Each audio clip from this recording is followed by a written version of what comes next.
and this is part 14 of our Learn Lightroom 5 video series. And in this episode I'm going to do another portrait retouch. You may remember that I believe it was in episode 7 I did a portrait retouch, but I've had a lot of requests to do more. So I want to make videos that people want to see, so I'm going to do more. So you guys always email me at tony@anthonymorganti.com, and I'll be glad to do a video on something you're interested in.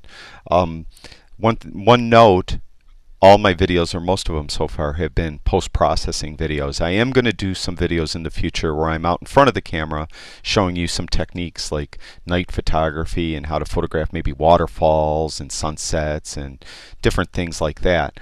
I'm working on the equipment now and the software I need to do that. So that'll be coming soon.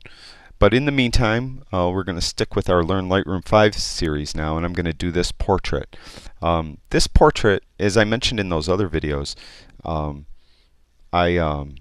was a wedding and portrait photographer for several years, and I stopped doing that. So I don't really have modeled release portraits that I could use, and my wife and children, really don't want me to use their photographs either, and I don't want to use my relatives and things like that. So I bought this photograph from Dreams Time, as you can see from up here, and I purposely bought this one because it's untouched, unretouched, and it's, I guess, a demonstration of acne. So this young lady has some acne blemishes. Nothing too bad, but I'm going to show you in Lightroom how you could clean that right up. I'm going to hit the I key to get rid of this Dream Time up in the left hand corner. And I probably got to be there. Now hit the I key, and there, that takes care of that. Alright, the first thing I do is I use the spot removal tool to get rid of some of these blemishes. And you'll remember in episode 6 I went over the spot removal tool. In episode 6, you'll remember I always use in heal mode to start, and if heal mode doesn't do a good job, I move over to clone mode. And this feather slider is new in Lightroom 5.2. When I did that episode 6, Lightroom 5.2 wasn't out yet, and there was only 2 sliders, size and opacity. Feather is nice if the heal or the your spot that you removed looks like you removed it. You could move that feather slider sometimes, and it will blend in better. But we're going to start with this young lady here.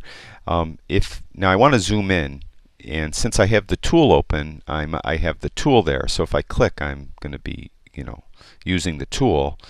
Whereas if I had this closed, see, there's a plus sign there, so I could zoom in.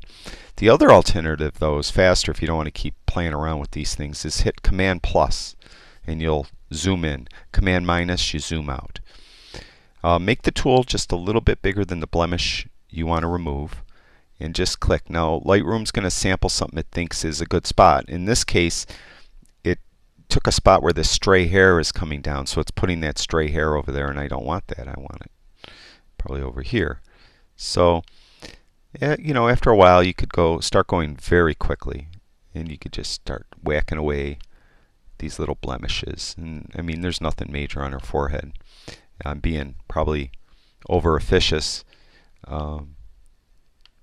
with the spot removal tool. Now this one picks something way down below. I don't know what it's picking, so I'm going to hit the space key, and this turns this into a little hand. See, if I hold the space key in, and then I could drag the photograph up.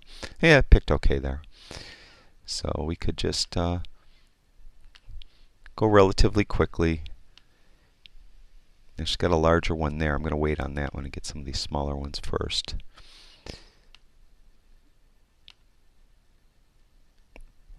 I'm going to move this one because it's putting some brow hair in there where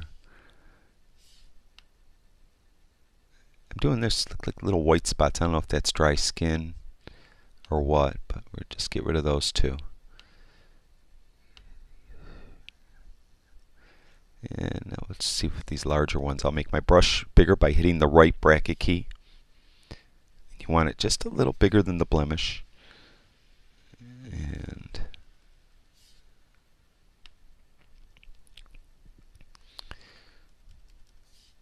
I know this is probably terribly boring, and I was tempted to pause the video while I did this, but I kind of want you to see the whole process so you get an idea of what it's really like to do this.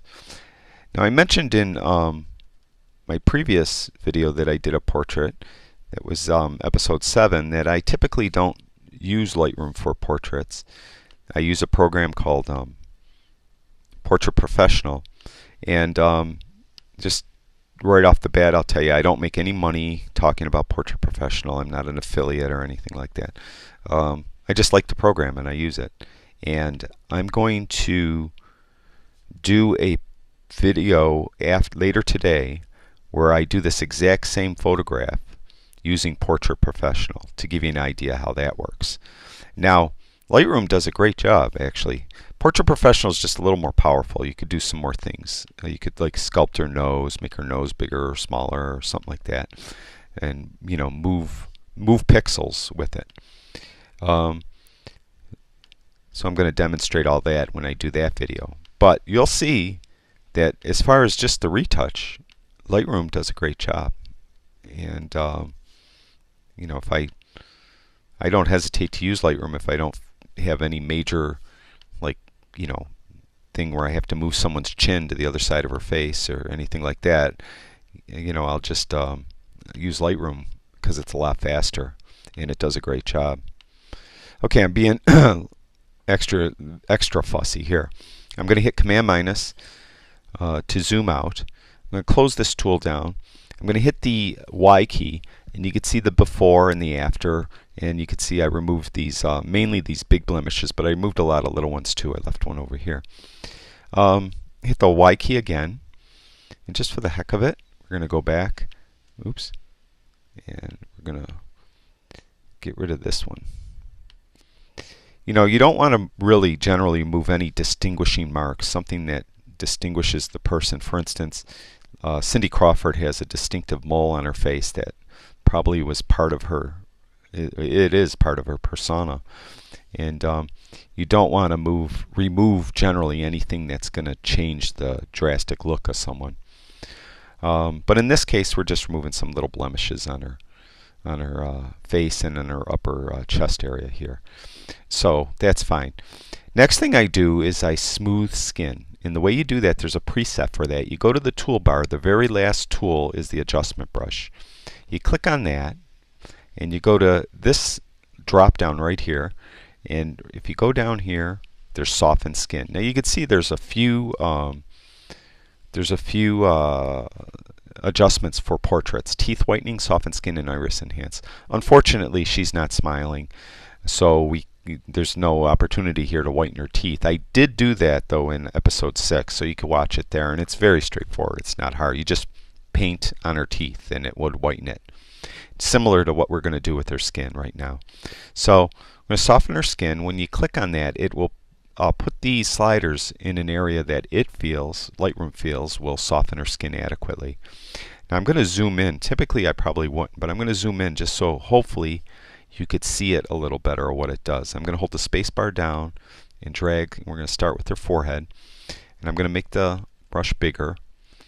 One thing to note is make sure your feather is all the way up, flow is all the way up, and your density is all the way up down here, and auto mask is clicked. Having the feather like that and the auto mask clicked, if you accidentally get up in her hair a little bit, it will not soften her hair, and that's what you don't want to do. You just want to soften the skin.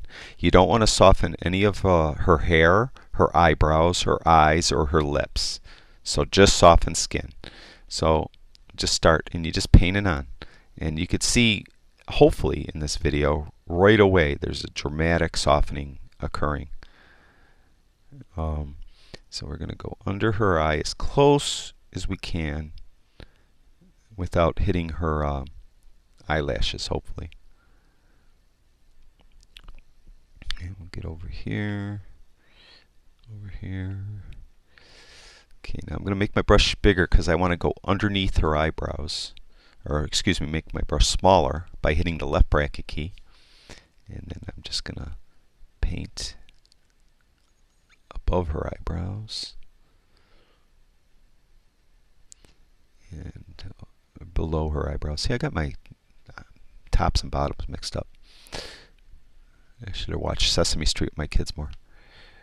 Okay, now we got that. Now we're going to push in the space bar so I could drag up, and you could see the big difference it did right there. I mean, there's a good comparison right there. So we're going to continue painting, careful not to get any on her lips.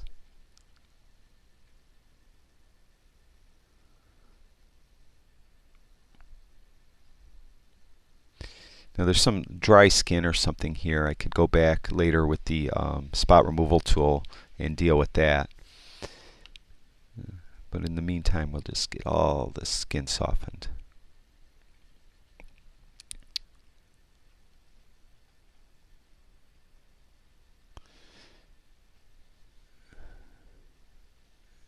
There.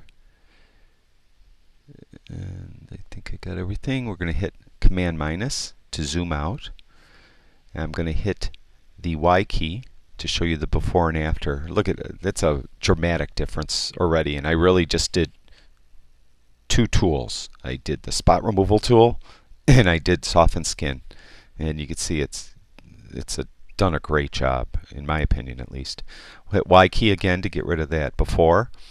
Now I'd like to enhance her irises, so I'm going to zoom in again by hitting Command plus. And I'm going to drag down a little bit, hold the space bar down and drag down so you could see your eyes a little better. Now it's in the adjustment brush again. We're going to click New to get a new adjustment brush. Then we're going to go to this drop down and we're going to do Iris Enhance. And now what you want to do, now again it set these sliders what it would think to enhance her irises, is we want the brush just a little smaller than her iris. A little bigger than that. So it's going to be, between this black pupil of her eye and the white of her eye. And then you literally just paint it on. Just paint it on her eye like that. Now this adjustment is very, very subtle, but you could enhance it. You can make it a little crazier. You can make her look like an alien if you wanted to. I don't think we're going to do that. Now I'm going to zoom back out so you could get a better view of what I'm about to do. I tend to like to bring the highlights up a little bit. So if I bring her highlights up a little bit, it brought her eyes out a little bit. And I'm going to bring exposure just up just a little bit. Make her eyes, see, if you go too much, she's very alien-like, you know what I'm saying?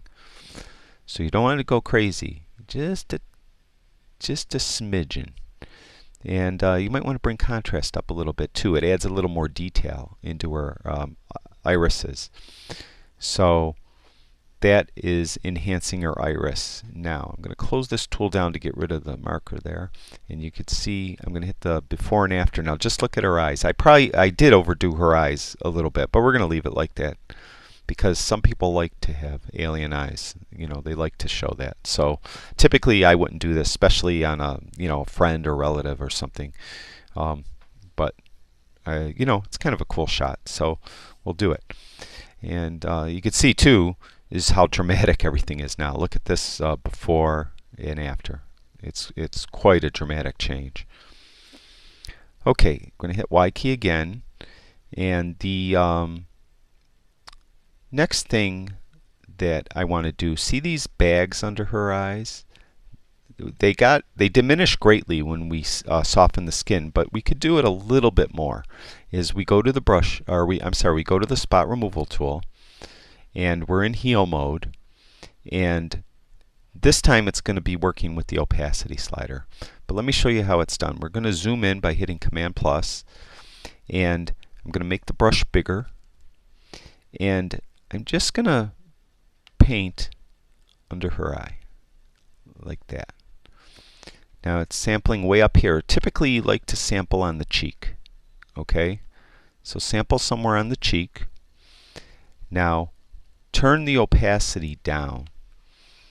Usually between 30 and 40 you want the opacity. Okay, now we're going to do this side.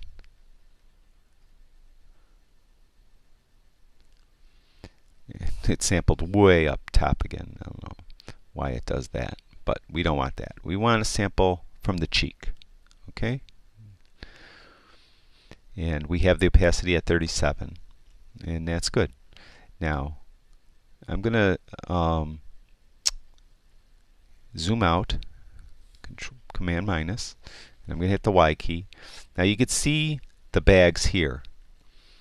And then you can see with the combination of skin softening and using the spot removal tool at around what I have it at 38% or so, you could see it dramatically changed those bags under her eyes, and she looks a lot less tired. So that's that. Now, the other thing I like to do, a lot of retouchers like to do, they enhance the lips a little bit. And she doesn't have any makeup on or anything. A lot of times, you know, she might have had some lip gloss or lipstick or something on, and it's you don't have to do as much. But in this case, we take the adjustment brush again, and there's no adjustment for this. But if you go up here to contrast, just click on contrast. Well, first of all, we want a new brush. So click on new, and we want contrast. And we're going to paint a little bit of contrast, and we're going to add some saturation to it in a minute. But let's hit Command plus so you could see better, and hold the space bar in, drag up, and we're going to make the brush a little bigger. Now this we don't want to get on the skin, opposite of before. We just want this on our lips. Okay, now we have contrast up a little bit. You could probably bring it up just a little bit more. Clarity, bring clarity up a little bit. Bring saturation up a little bit. Unfortunately, in this case, she's got like some dry lips or something, where she's got some, I don't know, almost like bruises or something on her lips. But obviously I don't test these things out before I do the video. I just wing it. But that gives you an idea of what you could do to enhance the lips. And again, let me hit the Y key, and you can see the before and after, and how the lips are a little more distinct and sticking out. And so hit the Y key again. And that's pretty much it on the portrait retouch. We did it relatively quickly, and I'm going to hit the backslash key, and there's the before, and there's the after. So really, I mean, we did this all in Lightroom, and that was and I know I overdid her eyes and I overdid her lips. Probably shouldn't have did the lips at all, but I just wanted to demo what you could do. And again, we couldn't do teeth whitening, but just paint that on just like we did the skin softening, and it would whiten someone's slightly yellow teeth. It does a good job. It just basically desaturates the teeth, so they're more towards grayscale than they are towards a color, and it gets rid of the yellow. So that's it. This is episode 14 of Learn Lightroom 5, and I mentioned before, later today, I'm going to do a video doing the same exact Portrait Professional, and you'll see it's going to pretty much come out like this. But we'll do some sculpting, where maybe I'll make her nose bigger or smaller or something like that. This poor girl's probably going to kill me if she ever finds me, but it was a model release photograph. I'm sorry. So anyways, I appreciate everyone watching. I really do, and I appreciate everyone who subscribed to my channel. And if you haven't, I'd really appreciate if you did subscribe to the channel and come over to my website, anthonymorganti.com. I try to add stuff every day on teaching you photography, and everything's free. I'm not out to make $1 million on this. I just want to give back a little bit and try to teach people how to take nice photographs. So again, thanks for watching. And